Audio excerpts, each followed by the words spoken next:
Hello and welcome to this screencast for Contemporary Moral Issues. College Now, Lehman College, Spring 2020. This is Death Penalty Part 2.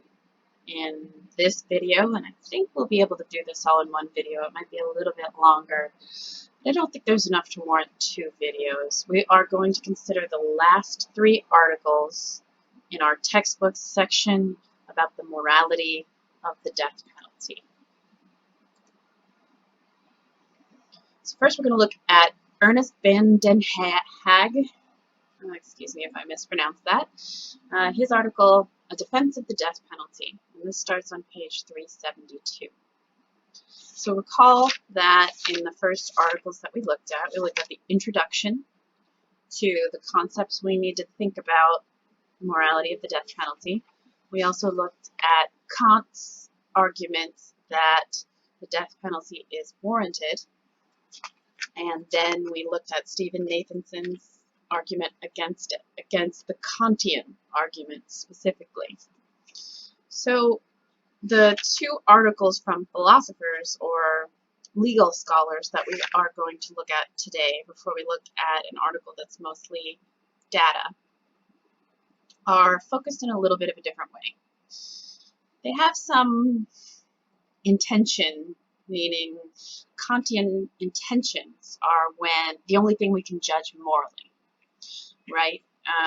We can't control consequences, so all we need to know about the morality of an action for Kant, for deontology, is what we intended to do.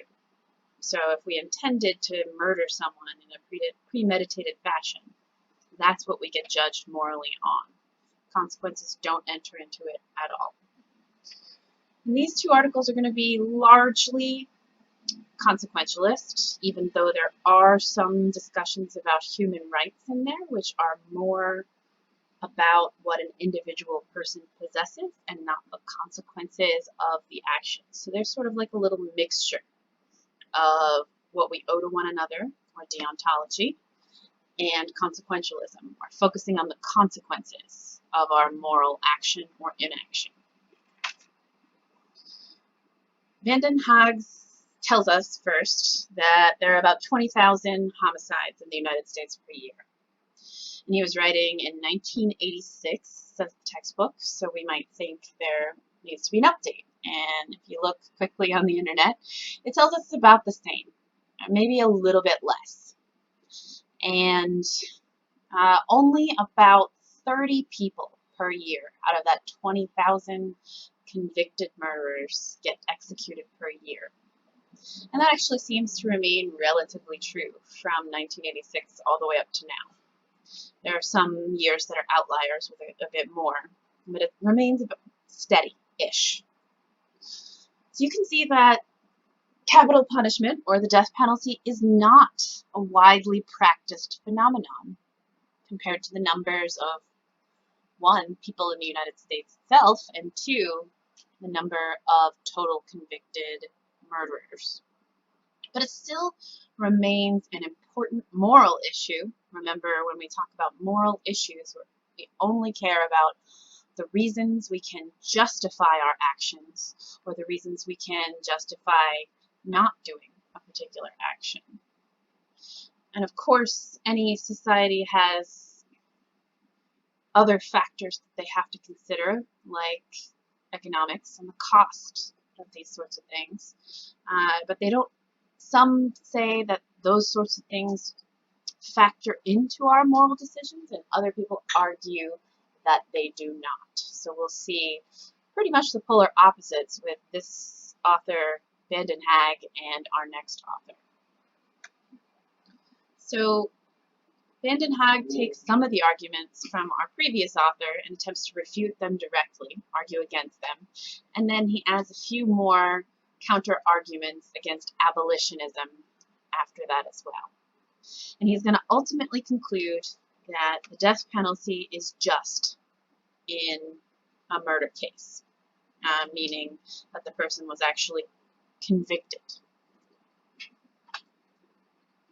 First, he talks about the abolitionist argument against death penalty that says in the United States specifically, the distribution of people who get convicted with the death sentence are poor and black. And it doesn't even match anywhere close to the racial distribution or the wealth distribution of the total population of the United States. Roughly half of the inmates on death row are black, and a majority of them are poor. So what does that tell us, according to Vanden Hag, about the morality of the death penalty? He says that's a separate moral issue, and that we have to decide on its own merits or on its own detriments whether or not the death penalty is a just punishment for someone who is convicted of taking a life. So the distribution of how we actually carry out the executions might be not a good thing. It might not be moral. It might not be fair. But that has no bearing whatsoever on the morality of the punishment itself.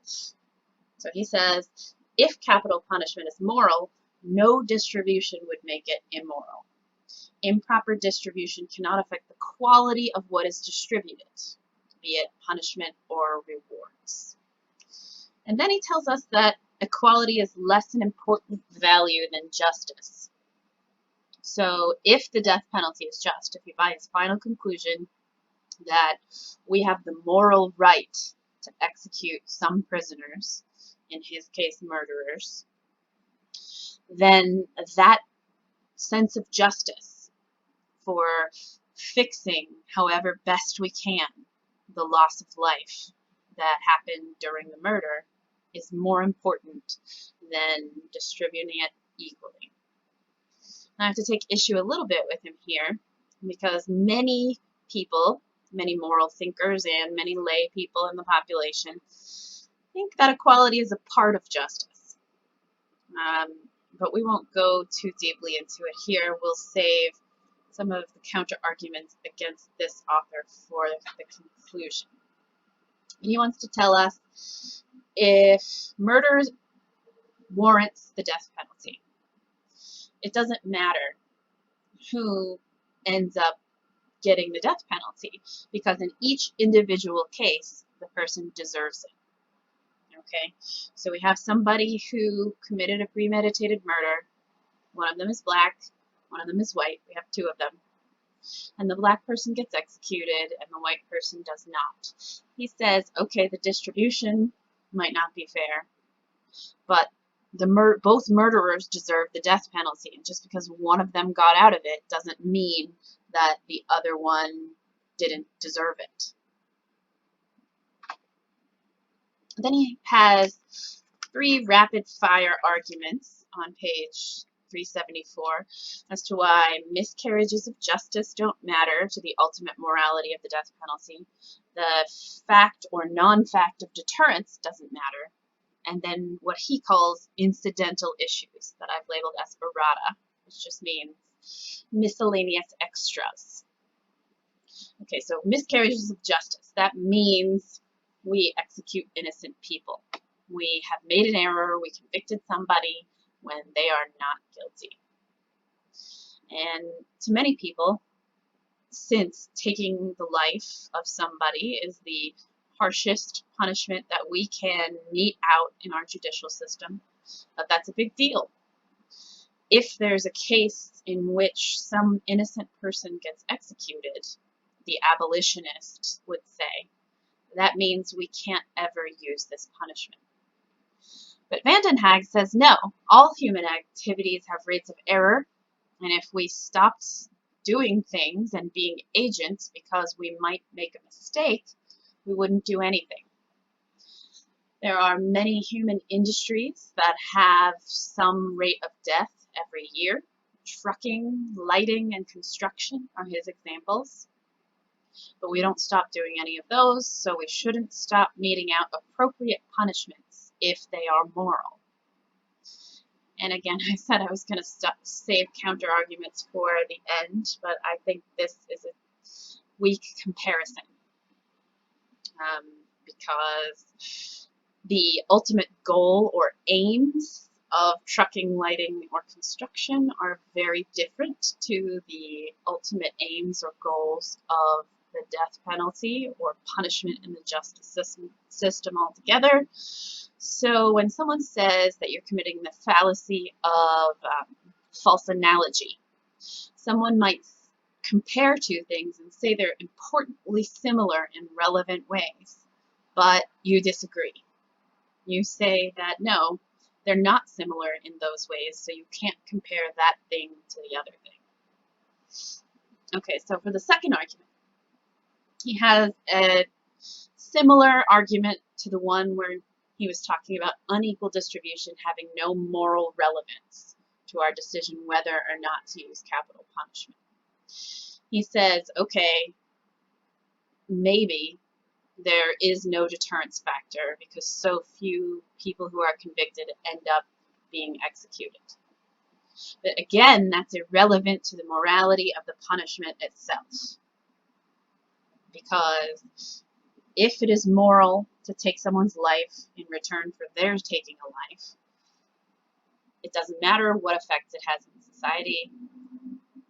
But he does add the consequentialist point that we cannot easily objectively judge what deterrence means. And if we've stopped even one potential murderer from killing someone, it is worth it. Because the victims are always innocent. They never deserved the ending of their life. They never deserved the pain. And he sees an imbalance when we consider the humanity of the killer as a more important issue than the humanity and the rights of the person who was killed. Then he says all these things are trivial and that they definitely don't have any bearing on the moral issue of justice in capital punishment. And that's the cost of capital punishment trials. That's the idea that we can't measure suffering objectively. So we can't balance the punishment of killing with the person who was killed. And the third argument he dismisses as incidental or irrelevant is that when we put into the legal system that it's okay to execute some criminals, we're legitimizing violence. We're legitimizing killing as a solution to problems, and that isn't a goal that we should have as a society. And these three are standardly offered by abolitionists to the death penalty. And he says, again, for the third time, that cost can't matter to justice. Yes, it matters in the running of an economy or the running of a state, but that still doesn't have any bearing whatsoever on the morality of the punishment. He thinks that in number two, that's true for all punishments, and that doesn't tell us whether or not the death penalty is just. And he also thinks in three that we're legitimizing brutality more when we let premeditated murderers, he never says premeditated, but I'm assuming, get away with their crime, at least in the sense that they remain alive.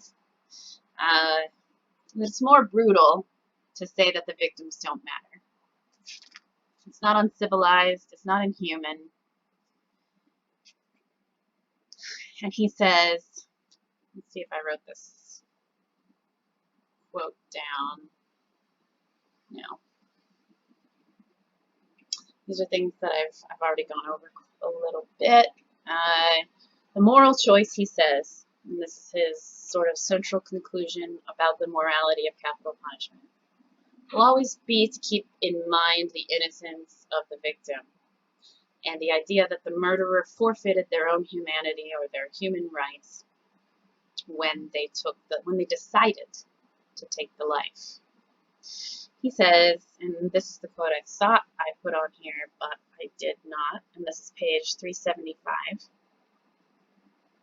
And this is second full paragraph.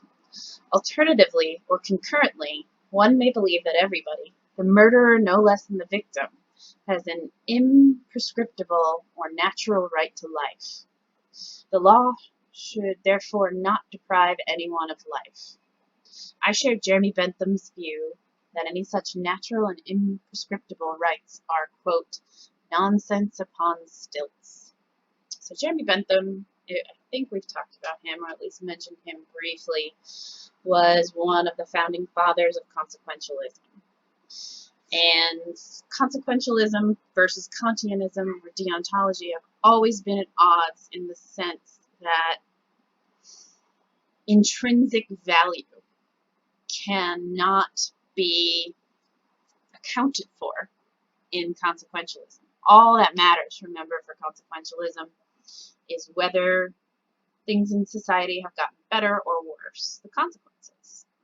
So it's hard to respect human rights or the intrinsic value of a human life when all you care about are consequences. Because sometimes killing somebody has a better net effect for everybody else than letting them live. But a lot of people really balk at that consequence of consequentialism because they do think that some things in life, life itself and some of our values, have intrinsic importance and can't just be brushed aside. And that's where human rights comes from, the idea of natural human rights. And I guess I'm not going to save all of my counter arguments for the very end because I found some difficulty with this one as well. And here's why. He says in the previous paragraph, so this is the paragraph right before the long quote that I read, there remain, however, two moral objections. The penalty may always be regarded as excessive and as retribution and always morally degrading. To regard the death penalty as always excessive, one must believe that no crime, no matter how heinous, could possibly justify capital punishment. Such a belief can neither be corroborated or refuted. It's an article of faith. Okay, so if you buy that argument, that the belief that it's always excessive or degrading is an article of faith that cannot be argued for, how is it a good argument to say natural rights are nonsense upon stilts and then offer no further evidence?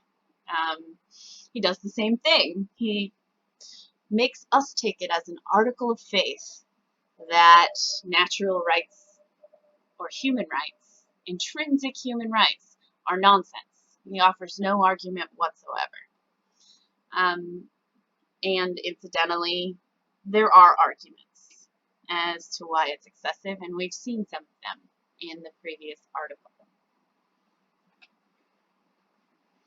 Finally, he says, the death penalty cannot be inhuman because all of us have death awaiting us. It's the most human thing to do in the world, die. So a state practicing death as a punishment is not inhuman. And again, the sanctity of life argument has no weight for this author because the murderer gave up the sanctity of their own life when they disrespected the sanctity of life of somebody else.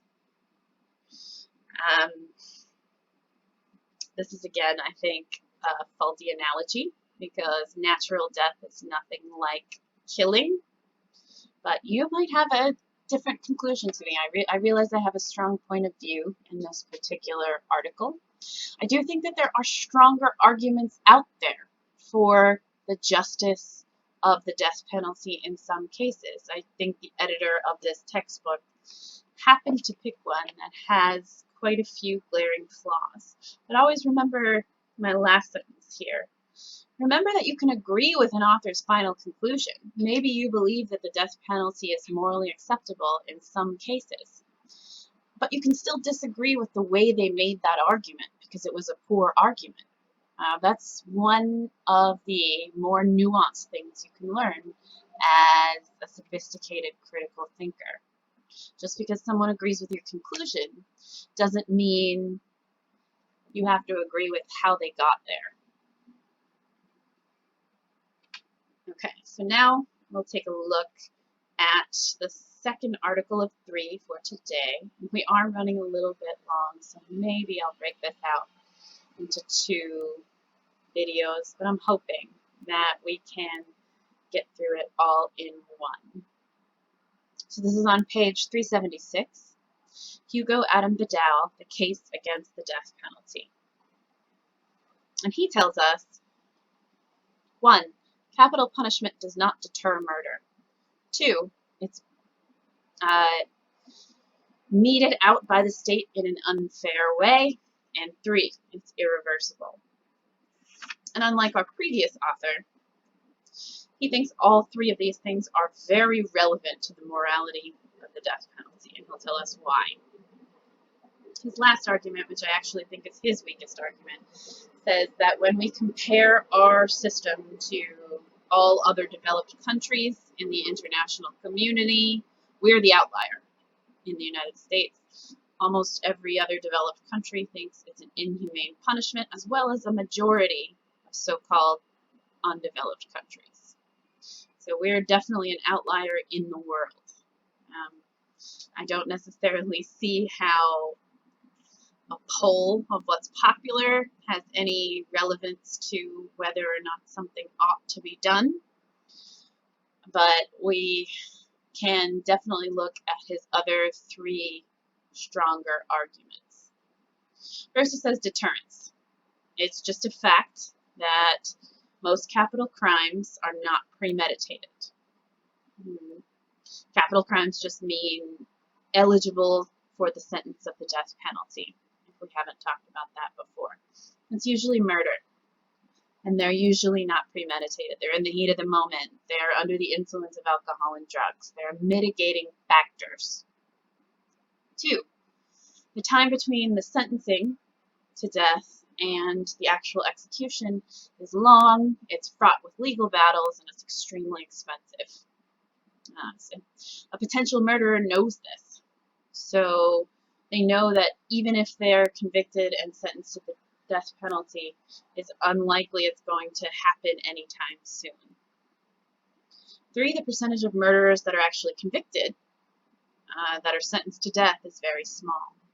So in all likelihood, you are not going to get the death penalty, even if you are convicted as a murderer. And here's where he says that it's important to the moral question at hand. A lot of people say capital punishment is morally acceptable in a consequentialist way. We want to protect the rest of society from this person who is a murderer. Those are consequences.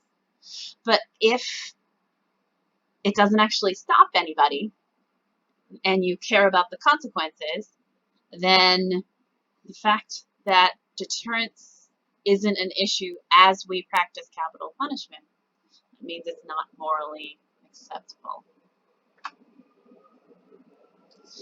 He revisits the thing that our previous author said wasn't as much of an issue.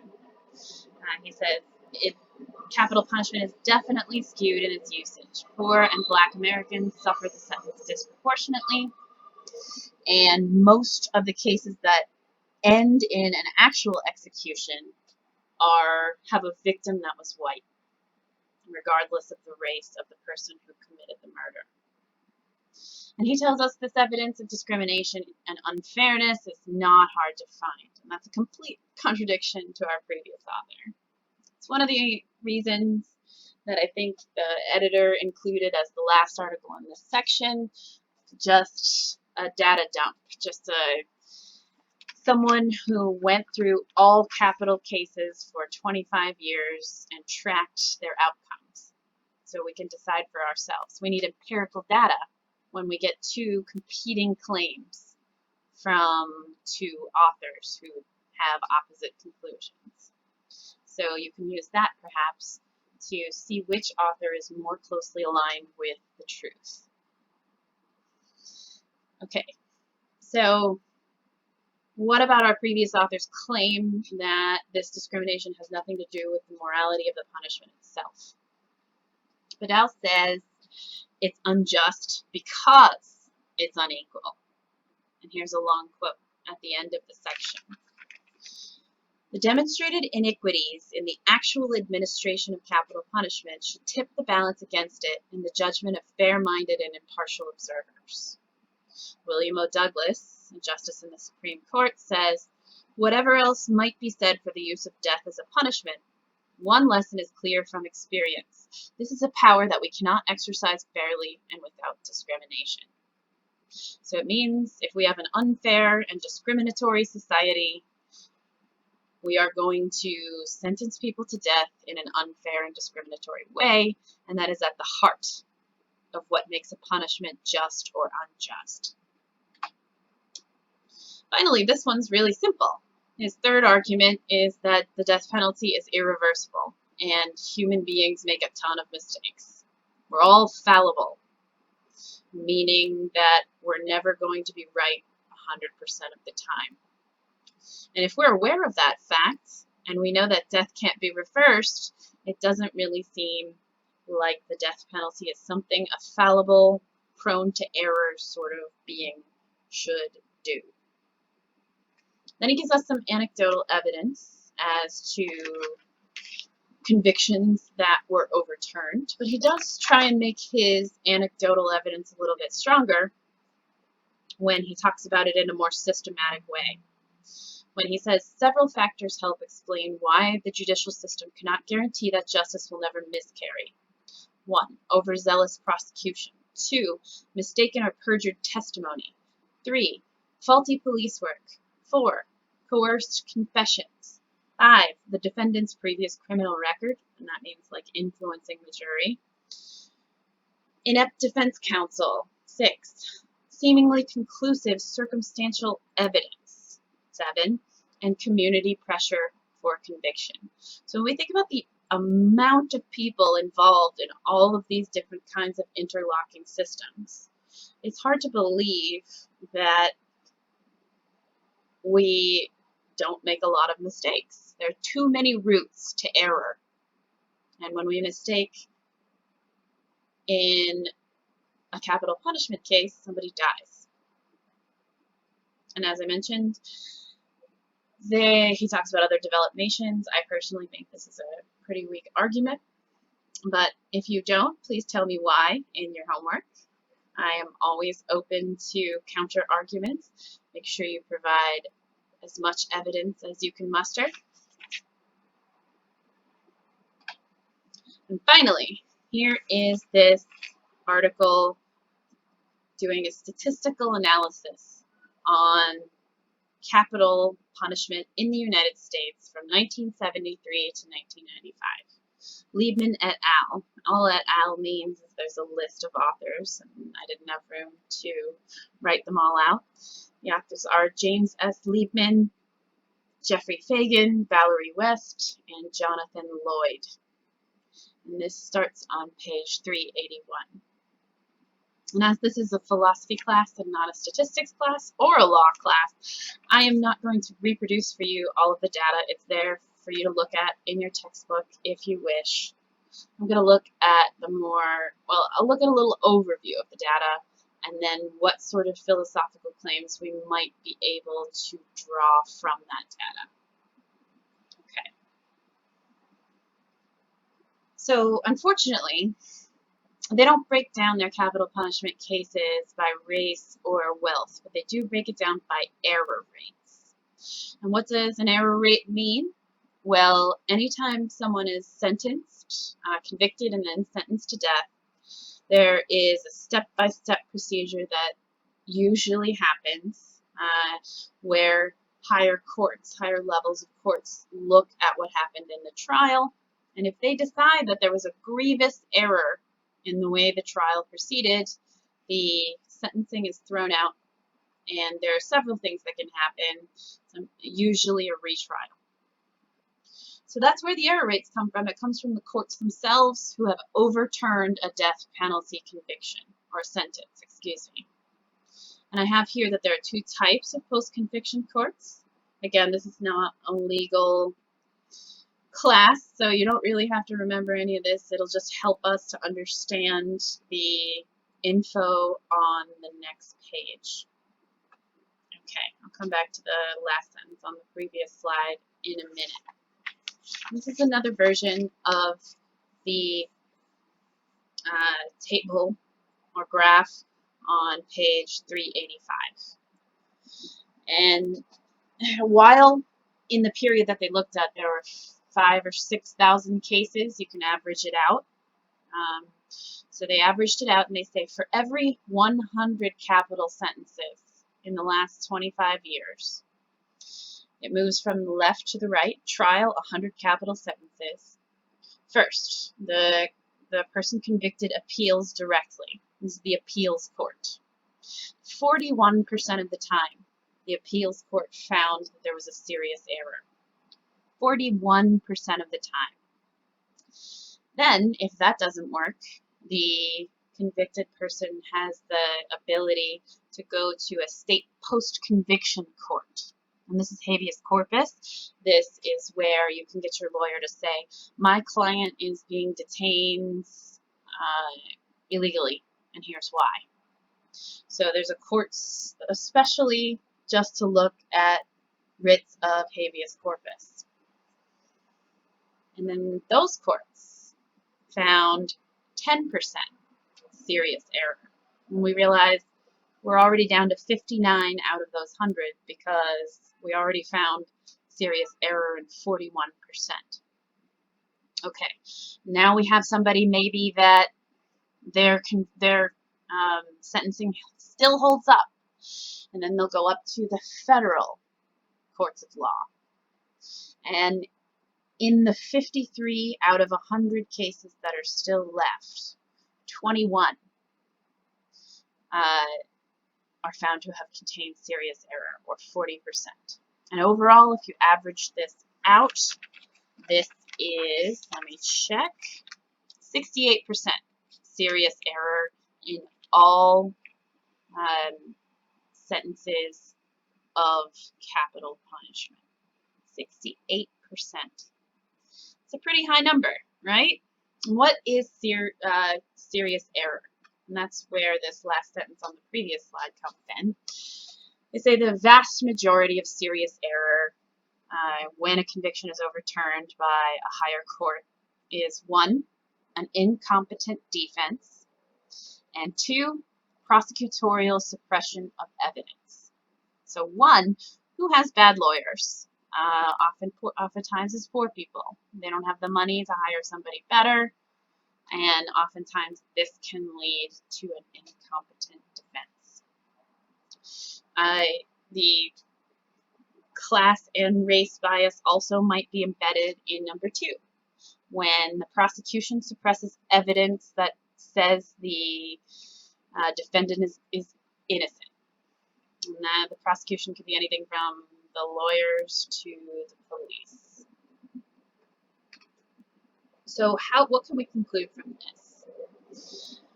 They ask us, the authors, ask us to imagine that someone's just been sentenced. And it can be the defendant themselves or maybe a relative of the victim. Either of them ask the judge, well, what happens now?